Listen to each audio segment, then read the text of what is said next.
Hello chess fans! Today's video I want to show you a game I played in a recent tournament. So this was round 4 and I was against a 1690 rated opponent who at this point was 3 out of 3 and they'd beaten at 2100 and at 2040. So I knew they were a strong player. So I decided to go for what I usually play in Blitz, which is sort of Hikaru's opening. So my opponent goes for c4, bishop g7, knight f3. So here we're just developing. I'm just going to skip a few moves ahead. And now here we see what is the idea of Hikaru's opening. The idea is to go bishop d7 followed by queen c8 and bishop h3.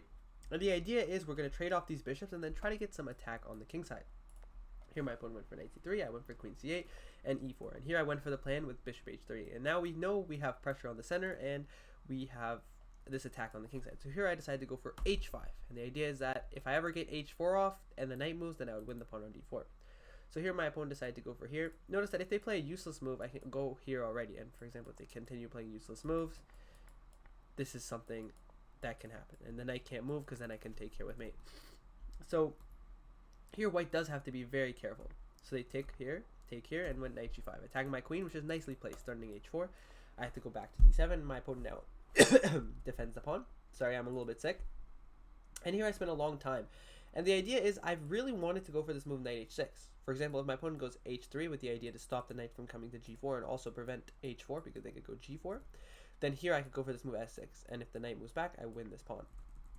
But here I was having problems with the move d5, and after knight e5, something like queen e2, I couldn't really see if my knights were doing well here or whether they were just stepping over each other. For example, if I move this knight to g4 attacking the bishop, here you can go bishop d4.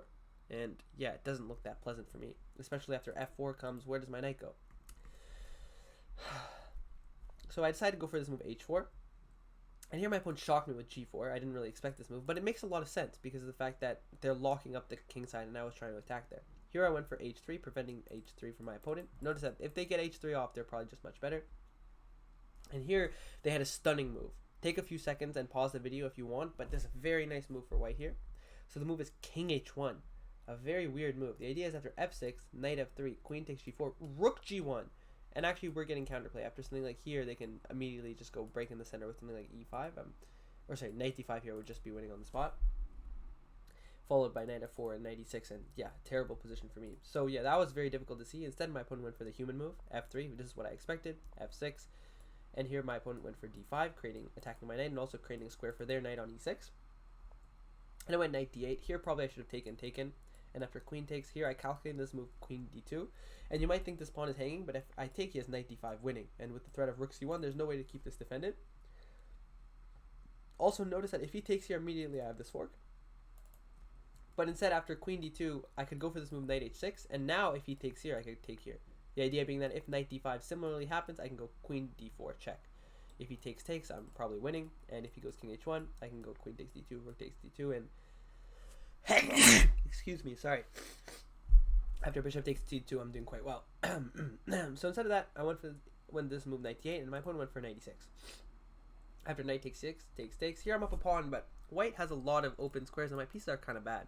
So here after knight d5, I went for queen d7, queen b3, and c5. c5 is the idea is to cut the queen's defense of this, but also to defend this. Here my opponent goes knight f4, looking to jump in on some squares, but this is maybe not the most accurate move already. Here I went for king f7. Now notice there's no sort of discoveries here. Sorry about this. I am a little bit sick today. Here my opponent goes queen d3, threatening queen here in some position, and I went for bishop h6. The idea is to get rid of this knight that's really, really plaguing me, and also if I play a useless move, check here, check could immediately cause me a lot of problems. So I have to create some space for my king. After here, check, I could go king here, and I should be fine.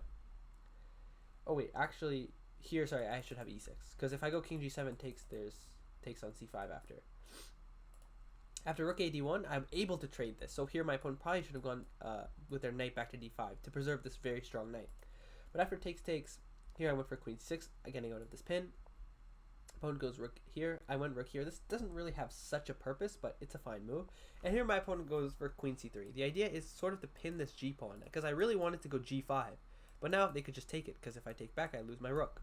So instead I went for e5, attacking the bishop, and here my opponent made a very bad move. Here, if they go bishop e3 after here, rook d2, rook d8, and b4, I have a lot of problems. For example, if I take, they can take here. Now this is hanging, my pawn on a7 is hanging, everything's hanging, and it's a terrible position for black. But I don't have to play g5, I can just continue with like knight e7 or something. or rook d8. One of these two moves should be fine for me. But instead they went here, and now g5 is really good because after rook here, there's no b4 because I could, for one, I could just play b6, but also I could just take, and there's no pawn hanging on a7 anymore. I could go like king e6 or king e7, probably king e6 to bring the knight here. But instead of that, my opponent went for there and queen a5. I went knight e7. Notice if takes, they get their queen trapped. So they went bishop f2. They went b6. Again, if takes, they get their queen trapped. So queen a6. I went queen c7, defending the pawn finally. a3 here, and yeah, here they should just really do nothing, because what I have to do is I eventually have to go for this move b5. My idea was to go here, rook b8, queen b7, get the queen out of here, and then push these pawns, but that's really slow, and black doesn't have an easy way to make progress here, especially because this h3 pawn is going to be weak at some point. So here I went for a3, and we can skip a few moves here ahead to this point where they go b5. And while at first this looks very natural, and during the game I was kind of worried in this position, but I later realized that these actually just created weaknesses for me that I can target. Immediately I go for this move queen b7, looking for a6 in the future. And if my opponent never goes queen a6, I can actually just take it and then go like rook b8. And here I'm getting b5 off in time, I believe. For example, if they try to stop it, for example, if they try to take here to get rid of a defender, I can take here. Now this pawn is also weak, and b5 is even stronger. So there's no way they can stop me from breaking open the position. I go rook a8, preparing it a little bit more. I could have gone a6 right away, and then go rook b8 after, but there's no need to sacrifice this pawn. Went rook a8 right away, rook b2, preventing against the idea, but it doesn't really. Here my opponent took. Make sure to take with this pawn, because now I create another weakness on c4. Queen d1, queen c8, attacking the pawn, queen b3. This is what I kind of expected, but here maybe takes would have been better. And then, even though my rooks look very active, white is getting some counterplay here. Instead, queen b3, takes, rook b7 defending. Yeah, maybe here probably a better move was to go something like rook here, just to activate. But instead I went a little bit passive, and my opponent went here, and now I can trade off some rooks, takes. And here I played a very nice move, rook c7, and after queen takes b6, rook b7. So going back, and there's no way, white can stay in touch with this pawn, because if they go queen a6, I have rook b1, winning the queen. So they had to go queen a5, and now here I took, and now both my pieces are jumping in here, very nice position, queen d2, and here a very nice finish, rook b1, king f2, and rook h1. And now if they go king g3, I can go check, and if king takes h3, black to move and win. Queen c8 with unstoppable mate on h4. For example, the only way to stop it is to do this and mate. So that was very nice. And after king g3, if he goes back, then I have rook g2, winning the queen.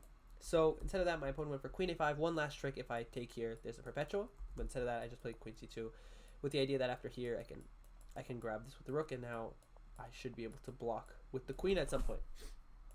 So yeah, that's the end of today's video, guys. If you liked the video, please remember to like and subscribe. I apologize, the analysis is a little bit shorter, but I was really trying to focus on the opening, because I thought the opening was very nice here, and I managed to use it in a classical OTB game to win a nice game. So with that all said and done, I'll see you guys in the next one.